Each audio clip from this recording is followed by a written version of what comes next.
ओम शांति।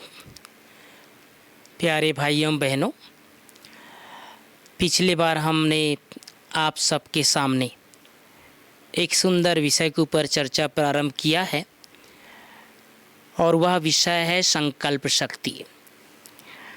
जैसे कि आप सब जानते हैं, प्यारे बाप दादा हम सबको श्रेष्ठ संकल्प करना सिखाते हैं। ये श्रेष्ठ संकल्प भी बहुत बड़ा खजाना है। अब तक जब हम ज्ञान में नहीं थे तो कई बार कुछ भी सोच लेते थे, अपने लिए भी, दूसरों के लिए भी, अपने वर्तमान के लिए भी और भविष्य के लिए भी। इसका सत्य ज्ञान हमें नहीं था, क्या सोचना चाहिए। लेकिन प्यारे बाबा जब हम सबको अपना बच्चा बनाता है तो बच्चा बनाते समय ये सोचना भी सिखा देता है कि अब हमें क्या सोचना है। अगर हम सृष्टि जगत की संरचना को देखें तो ये संसार चल ही रहा है संकल्प से। हमारा जीवन की यात्रा का मूल आधार संकल्प है, या यूँ कहें कि हमारा जो श्रेष्ठ संकल्प है अमृत तुल्य है।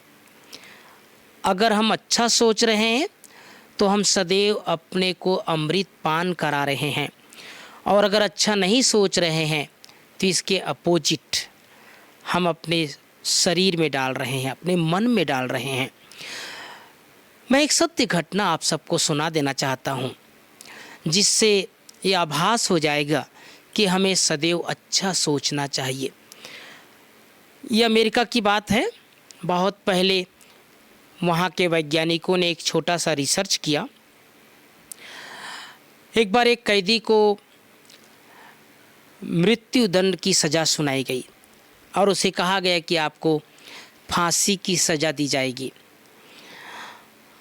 जैसे ही वहाँ उस शहर में, अमेरिका के शहर में पता चला कि फलाने व्यक्ति को, फलाने कैदी को फांसी की सज़ा दी गई है, तो एक वैज्ञानिकों का समूह उस जेल में जाकर जेलर साहब से और जज साहब से बात किया कि हम एक छोटा सा प्रयोग करना चाहते हैं। जिस कैदी को आप लोगों ने फांसी की सज़ा दी है, उससे हम उसके शरीर के ऊपर एक छोटा सा प्रयोग करना चाहते हैं। तो उन लोगों से परमिशन लेने के बाद कैदी से बात किया गया। कैदी को बताया गया कि ऐसे ऐसी बात है, हम एक छोटा सा रिसर्च करना चाहते हैं जिससे अनेक लोगों को लाभ हो सकता है। तो वो भी शहर से तैयार हो गया और उसे बताया गया कि आपको तो वैसे भी मरना है, तो क्यों ना हम आपको एक जहरीला सांप को कटवा कर, उसके द्वारा चुभा कर, उसके जहरीले सांप का उसका प्रभाव कितने आपके शरीर में पड़ता है, इस माध्यम से हम प्रयोग करना चाहते हैं। सामने एक जहरीला सांप उसको दिखाया गया। कैदी को एक छोटा सा टोकरा के अंदर उसको बंद करके रखा था, सांप को, काला कोबरा, जहरीला, और उसे बताया गया कि ये सांप अपने जगह से निकलकर इसको छोड़ा जाएगा और ये आपके नज़दीक पहुंचेगा और आपको ये सांप डसेगा। डसने के बाद आपकी मृत्यु हो जाएगी और हम ये देखना चाहेंगे कि ये सांप का जहर का प्रभाव के शरीर में कितने देर में पड़ता है। उसकी आँखों को, दोनों आँखों को पट्टी से बांध दिया गया, काली पट्टी से, चेहरे को भी ढक दिया गया, और एक वैज्ञानिक ने छोटा सा कमेंट्री किया। कमेंट्री के माध्यम से ये बोलता गया कि अब ये सांप अपने जगह से निकल करके आपकी तरफ बढ़ रहा है और ये धीरे धीरे करके बिल्कुल आपके समीप पहुंच गया। अब बिल्कुल आपके पैर के पास पहुंच गया। अब आपके पैर को डस रहा है। एक बार डस दिया, दूसरी बार डस दिया, तीसरी बार डस दिया, चौथी बार डस दिया, और इस तरह से 5 बार उससे डसाया गया। डसाने के बाद वो कैदी को आभास कराया गया कि अब आपके शरीर में पूरी तरह से सांप का जहर का प्रभाव पड़ रहा है। भाई बहनों, जब उस सांप के डसने का कमेंट्री किया जा रहा था तो वास्तव में उस समय न सांप को उसी के जगह से निकाला गया था, न सांप को डसाया गया था। केवल वैज्ञानिकों ने एक छोटा सा आलपिन जो होता है, उस आलपिन से चुभाया गया 5 बार।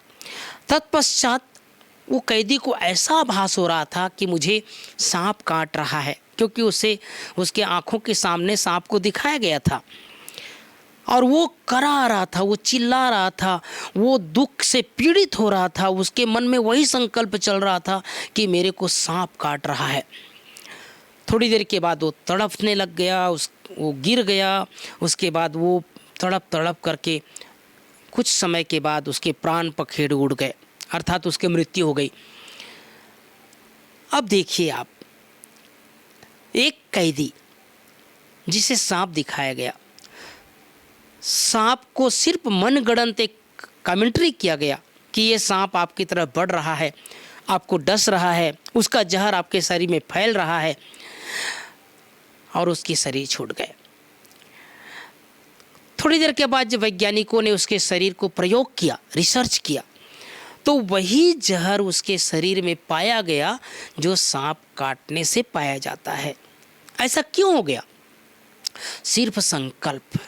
वो सोचता रहा कि मुझे सांप काट रहा है, ये जहरीला कोबरा नाग मुझे काट रहा है। इस संकल्प का प्रभाव उसके शरीर में पड़ता गया। सचमुच हम सब न जाने जीवन में क्या क्या सोच लेते हैं, अपने बारे में भी सोच लेते हैं, अपने बच्चों के बारे में सोच लेते हैं, अपने परिवार के सदस्यों के बारे में भी सोच लेते हैं। और कभी कभी ऐसा भी होता भी है कि अरे मैंने ये गलत सोचा था वही हो गया। और कभी कभी ये भी सुनने में आता है या हम सबको अनुभव है कि हम अच्छा सोचते हैं तो अच्छा हो जाता है। तो क्यों ना हम अच्छा सोचें, सदैव अच्छा सोचें। कभी कभी हम सब ये मन में आता है कि भाई जब सब कुछ अच्छा हो रहा है तो अच्छा सोचना आसान है, लेकिन कोई घटना घटती है, कोई बात आती है, कोई विघन आता है, कोई परिस्थिति आती है, तो उस समय तो बहुत सारे अशुभ संकल्प चल जाते हैं। तो यही तो हम सबको बाबा सिखाता है, हर घड़ी, हर समय, हर परिस्थिति में अपनी स्थिति को अच्छा रखो, अपने संकल्प की क्वालिटी को अच्छा रखो। ये बाप दादा हम सबको सिखाता है। तो प्यारे भाइयों बहनों, अपने जीवन की यात्रा में अच्छा सोचना सीखें, सकारात्मक सोचना सीखें। अपने संकल्प में बहुत शक्ति है, क्रिएटिव शक्ति है, रचनात्मक शक्ति है, बिगड़ी को बनाने वाली शक्ति है। तो मेरा बताने का भाव यही था कि हम सबको ये शिक्षा लेनी चाहिए कि हमें हर पल, हर क्षण, हर घड़ी, सुबह से लेकर शाम तक अच्छा सोचते रहें। इसका प्रभाव हमारे मानस पटल पर पड़ेगा, हमारे आसपास पड़ेगा, हमारे परिवार पर पड़ेगा, हमारी स्थिति पर पड़ेगा। इसलिए स्व स्थिति अच्छी बनानी है तो अपने संकल्प को श्रेष्ठ बनाते चले। ओम शांति।